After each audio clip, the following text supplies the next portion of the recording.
I'm gonna die. No, you're not. You're Australian. We're impossible to kill. Hello there, Sir from 17 once again.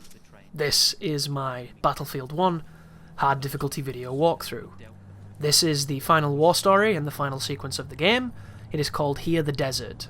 There is two rather large skirmishes that you have to do here. The first one is to destroy all the Ottoman vehicles and pretty much take out everybody in this zone, and then once you've done that you clear it out for the boss fight against the mobile Train of Doom with its psychic, omnipotent aerial barrage. But we'll talk more about that when it turns up. For this part, you're going to have to siege this little town, and this is probably one of my favourite fights in the entire game. You play, obviously, as a lone kind of resistance fighter against this massive, overwhelming military force, and you get to divide and conquer and just completely siege this area any way you want to do it. And I love the idea of this. It reminds me of Predator. And I'm hoping everybody who's watching this has seen the Arnold Schwarzenegger classic Predator, but you might not have, so you should really check it out. It's a fun movie. But at the beginning of that film, Dutch and his team kind of scout and reconnoitre this place where these hostages are being held, and then they systematically set up, and then they move in, and they just sweep the entire place clean, killing everything, and trying to save these hostages who unfortunately get shot. Spoiler alert, it doesn't really matter. And I feel like that when I'm doing this. I feel like I'm sliding down that veil of leaves where you see Dutch going forward when he's trying to get a better look, and he's just belly downing it, and it looks like so much fun, even though weren't they like in the jungles of Mexico or something, so there could have been all kinds of shit in there, but they're meant to be in the jungle, the rainforests of Puerto Rico. I think that's what it said on the back of the VHS that I've got in my cupboard behind me. But when you look for it and when you search for it, it always says Central America, doesn't it? Even though when the general's doing the brief at the beginning, he shows a map of Brazil. he's like using all kinds of rulers and shit on South America, which is very confusing. But anyway, that part of the movie is one of those iconic moments, and that's what this feels like to me. I'm the Predator here. I'm taking out the elite unit. I've got a silenced sniper rifle, and I'm going to be laying siege to as many people as I can. And of course, shit does hit the fan, and it gets a little bit chaotic. Oh, by the way, this right here, this tank Gewehr, or whatever it's called, that is a great weapon. It's a machine killer. It destroys vehicles. That's what we're going to be using against the train later on. So definitely pick that bad boy up. It's going to come in handy. But all we're going to do here, guys, is we're going to divide and conquer the people. And then at the end, we're going to go around this village once it's opened up, and we're going to destroy the targets. And it's all going to go smoothly, hopefully. So there's a guy just over there. I've got my sniper. I'm thinking about taking the shot. I'm also thinking about if there's anybody near him. So I push up towards this first building, shotgun in hand for those close quarter moments, and he hears me move. Which, I played this game on normal the other day, and they can hear you move from almost the same distance as you can on hard. It might be a little bit less, but they can still hear you when you're not crouched, so it seems like the difference in the difficulty for a lot of these features is not that different. You know, the game is always, you know, the same level of trickiness in regards to a lot of things on both normal and hard. I just think it's a little bit higher on hard, along with the accuracy and the damage and things. Ooh. Come on. Come on. Gotta remember to chamber the next round or it doesn't fire. There goes that guy. Somebody saw that. Now they know where I am. So it's time to run away. We had a nice little bit of success there with some early shots. A lot of guys now, folks. So you want to move around intelligently. Get yourself into a different position. Get some heat off you.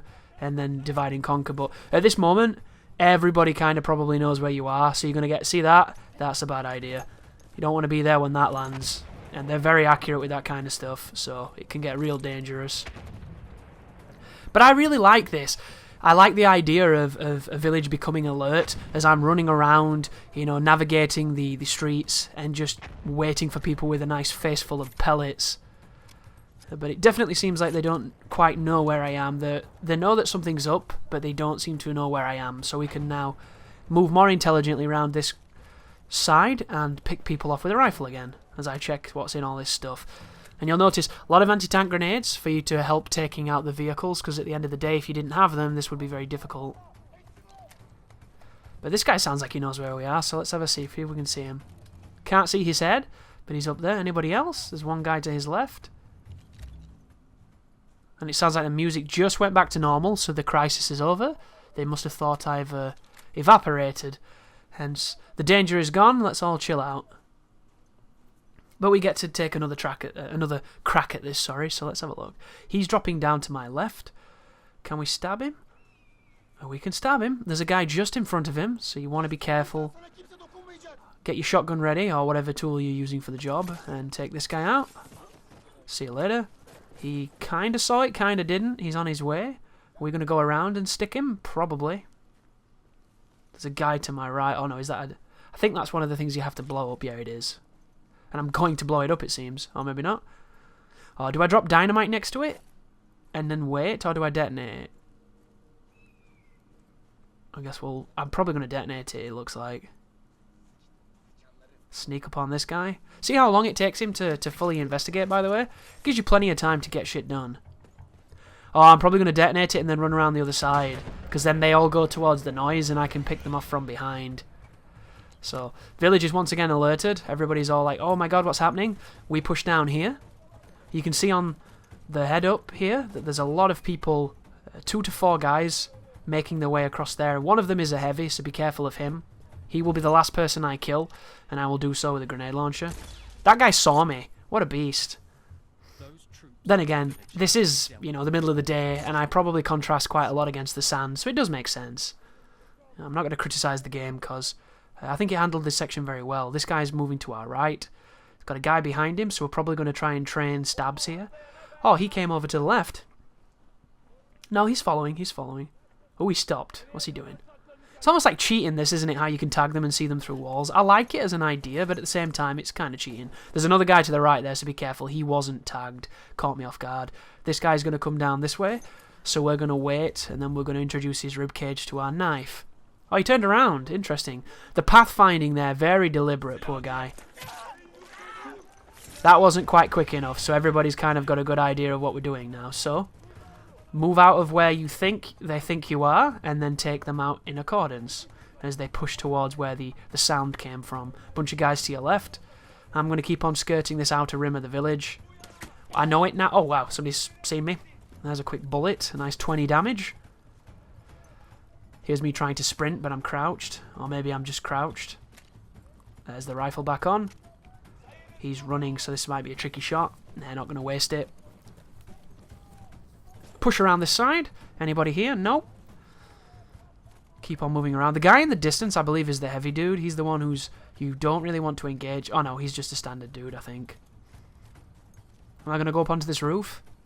I think I go on this roof and then somebody can still see me because the legitimate, auto aim. Look at this shit. How does that even work? That guy really knew where I was and did not like me being on that roof. Who knew? Just immediately knew, spins around and puts a few shots into my cover. So was it that guy over there? Oh, there's a guy guy just to the left. Like he immediately sees me here. Look at this. This is what I don't like about AI in games. If you're going to have a system where they don't necessarily know where you are, you can't have them react like that instantly when I'm sneaking around and laying on my belly and being all like Bad Company 2. Ooh, that one hurt. I love how you don't get view kick too much though. The view kick is the worst part of COD, and in this game, just take it. Take it to the face. Don't even blink. It's taking me ages to get this guy too. I keep missing. Terrible. There's me down to 40 life. Got to be a little bit more tentative here as we heal up. But nobody seems to be rushing me, so I'm not in any trouble. Once again, I just don't think that the difficulty of the game was there. I don't think it is hard enough. And Bad Company 1 and 2, well, 1 more than 2, but Bad Company 1 was a really tricky game. It had a lot of hard moments to it, because all you had was that needle, and you spent more time stabbing yourself with that heal tool than you did anything else, and it made that game really tricky. There we go. The joy of the campaign is you don't have to get your headshots too quickly because you're not going to get instantly killed like you would in multiplayer. In multiplayer, if you spend that amount of time aiming at somebody and they know where you are, they'll probably kill you. So you want to definitely work on your speed when it comes to hitting them. And you know my biggest piece of advice for the scout in this game? is don't go for headshots. Headshots are great and they will kill, but the rifle does so much damage that chances are you'll shoot them in the body and either kill them because they're a little bit damaged, or somebody else will be running around with a gun and finish them off for you. And you still get a ton of points, so just make sure that the shots count. If he doesn't know you're there, sure, go for the headshot. If he's not moving, go for the headshot. But for every other moment, just try and hit center mass. It'll just lead to more success, in my opinion. And then when you get really good with the rifle, you might not need to. You might be good enough to take heads left and right. Because I know, once again, I keep talking about Bad Company 2, and it's not the same game, but in that game, when you got good with the rifles, I never aimed for the torso. But in that game, torso shots did note. It was all about that headshot. And that lovely, sweet, triple blip of stats coming up at the bottom. I used to love that. Oh, and then you get those cool like ribbons that ding on the screen. Big fan. And just think, guys, with the current rate of how gaming's going, give it a couple months, we'll probably have a Bad Company high definition like remaster on the new consoles, so we'll get to play it all over again and realise that there's absolutely no future in video gaming because all we do is look backwards. But I'll have a ton of fun because that game was great. So, but wasn't it 30 frames a second? Back when 30 frames a second was kind of standard outside of COD, because COD really understood what made those competitive shooters legit. Because I remember didn't everybody make a fuss about Battlefield 3 or Battlefield 4 because it went up to 60 and it was like, oh my god! And you could lay down, it's like, oh no, you can lay down, this is going to turn into Call of Duty. I really don't have too much of a good history with this series. And I have played those games, guys, I just didn't play the multiplayer, so they don't stick with me too much. Is that not blown up? Wow. The truck takes a few of the old grenade launcher standard grenades to go down, it seems. I thought when it went on fire, it was eventually going to blow up, but it appears that that's not how this game works, I don't think. Damn it. There's 2 missed shots. Not really doing a good job with this rifle at the moment. Here's me chucking a grenade to try and finish it off. Still didn't finish it off. Throw the anti-tank grenade, Chris. That's what it's for. Dude, what am I doing? I love my naivety.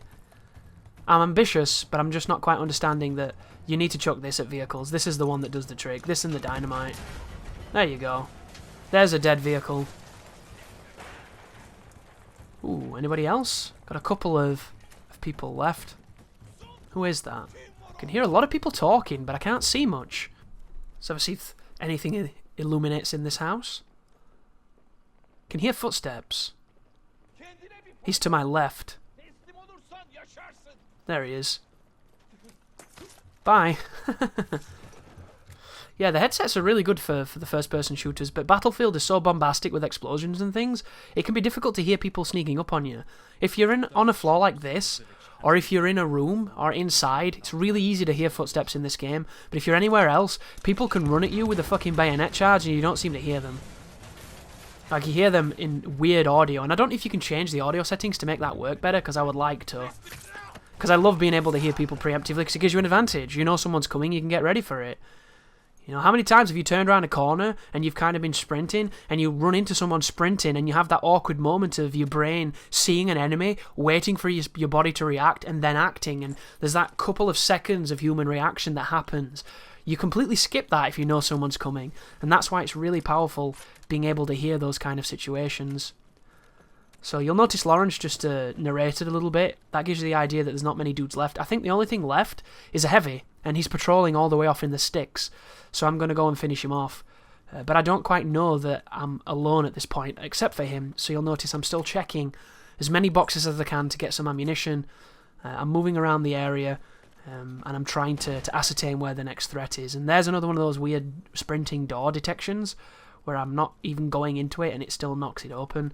But it's the least of your worries, especially in like a 64-man conquest, because everybody's making so much noise, doesn't really matter. So much shit kicking off, so many dudes, so much death. But he's over here. He's just, do you see him? Just over there? I don't know why he's over there, but for some reason he thinks the bad man is over there on that mountain.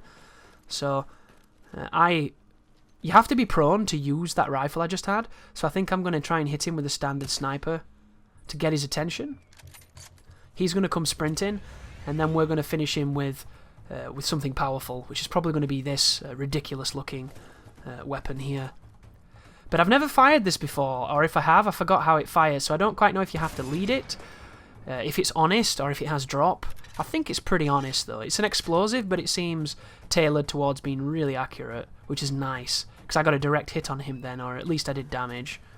Very tricky to see on my monitor right now on this preview window. That definitely did damage too. Is this the one that finishes him off? What is he doing? Yeah, that's a kill. So I believe that that's the end of the objective, that's the checkpoint, and then there's going to be a transition towards the final sequence of the game. Because there's a cutscene here of the train turning up, it puts you on this roof, and then this is when it begins. This is when the craziness happens. So the game gives you the idea that you're meant to run around and use these armoured stations, these gun cannons, and then you go from gun cannon to gun cannon to gun cannon. I'm going to show you me using the gun cannon, and then I'm going to immediately get off it and run away. Watch the damage this does. It takes off a decent chunk, but then you have this really long reload time, and you're very vulnerable, so don't stay on it too long, or you'll immediately be killed, because it's very dangerous. So I get off the gun, here comes the airstrike, and what I'm going to do is I'm going to run between the areas, and I'm going to hit it with the rifle that we picked up earlier. I'm also going to use a couple of the guns to give you an idea of what you can do, but I do not think that this is the safest way, using these guns too much. It can work though, as I'm witnessing here. Watch. Oh, I wish I'd have turned around. Getting shot at by the biplanes and things in the air. Is this one of the weapon game? One of those? Yeah, look, it's another one of the anti-tank Gewehr guns. So this is what I'm going to use. You have to be prone to use it, but watch this. You can hit from any range, and it does ridiculous damage. Look at that. Exactly where I just was. You're going to need to be really careful, because they just rain on you. It's one of those really interesting design choices that you're either going to hate or enjoy. Let's be struggling with a door. Always fun. Trying to find a place to lay down so I can shoot this gun where I can actually see the tank. The train, sorry. Gotta keep calling it a tank because I'm an idiot. You cannot look over this, you have to lay on the lip to do it. It's kind of annoying.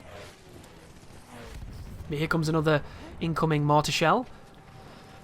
Get on the side. Oh, I can shoot it from here. No, I can't. Get on the thing, Chris. Kneel up, get on it, then lay down. There you go. He's figured it out. Boom. See that? It did just under the amount of what that last thing did, and we get to use this as much as possible, but watch. See what I mean? Shit gets real close with those missiles. Do not test them, because they'll kill you. Keep moving, keep hitting, hit and move. Boxing 101, watch your teammates, pretend to help. And there's a challenge here for doing this with a bunch of those mounted guns left alive, and I think I'm going to do that challenge in this run just because I'm using this rifle instead. There's me trying to mantle on the side, it didn't work. Here's another shot on the train. Get up immediately and start moving. I said get up immediately and start moving. There we go. Because the thing is, guys, you would think that if you went all the way to where I was then and laid down and started shooting, that the train would not know where you were. But it prioritizes your character over everybody else, so it does know where you are. And you need to be very careful, because the moment where you think you've got some kind of vantage point is the moment when something falls from the sky and murders you. And it kills you instantly, so there's no contesting it. There's no, oh, I barely survived. It's just dead a lot of the times. So you really don't want to give it any chance to put you down. As much as this should be a completely safe spot, and I should never take damage here. But look at that. Planes are attacking me. The train's shooting me. There's the mortar that I barely got out of the range of. And it's just really strange. Really strange stuff. There's another mortar going up. There's me hitting the train with this explosive. There's the mortar being very close to me once again. Keep on moving. Never stay stationary. There's another mortar, because I wasn't running, that was far too close for comfort. Up just went another one, so we need to be careful. There it was. Look how close it is, guys. You know, if I'd have stopped to shoot at any of those moments, I might have died. So instead I get on the tank, which is not... Oh, well, I get on the... I'm calling everything tanks. You know, I use the tank to shoot the tank. You know, it's great language. It's fantastic vocabulary that I possess. But get on your belly, hit it with another round, get up and start moving, and never run across the way you came, because that's how you're asking to get hit by a lingering hit. All in all, though, folks, it's not so bad. I didn't realise that you could die all that much on this section, and then I watched DSP do it on normal, and he got fucked. So if you're looking for a rather entertaining suffering fest of death and complaints, watch his train video, because it's already a classic, because I was in tears. I thought it was really funny. Because I honestly don't think there's anything in this campaign that is all that bad. I think you should be fine. This is a bit bullshit, but it's just bullshit because of the aiming of the train. If the train didn't have this aim, then this would be really, really easy. So I can understand why they've done it. At the same time, they should have just made it a bit more interesting, you know? Make the train more aggressive with mounted gunners or something. You know, make it... There's a lot of ways to make this more interesting without it necessarily being just magic bullets. Because games are too filled with magic bullets these days. We don't need it. It's very close to the end now, though, guys. I'm just getting rained on a little bit, so I'm playing tentatively. Going to get some space, going to get on that belly, hit that prone, and then hit those engines. Look at this. Watch this. Beautiful, man. It's beautiful that you can do that to a boss. I love being able to shoot a cheeky wingtip and do maximum damage. Or the max damage that I can do on the train, it seems. Train's moving. Can we lay down? Nope, we fell. This building's getting jacked. A lot of destruction in this game, I do approve. Is this the kill shot? That's the kill shot. Here comes the slow motion and the dramatic yodeling lady. And there's my walkthrough, guys. I hope you enjoyed it. I know you're not watching it for assistance because it's just not a very challenging game. Maybe you're on the fence about buying it and you want to see what it's about. I think there's a lot to enjoy here, guys, and I think the multiplayer is going to stand the test of time because it's really, really interesting. It's obviously better when you've got friends playing it with you, but the campaign is short and sweet and interesting, but it's nothing that's going to set your world on fire. So thank you for watching, and you take care now.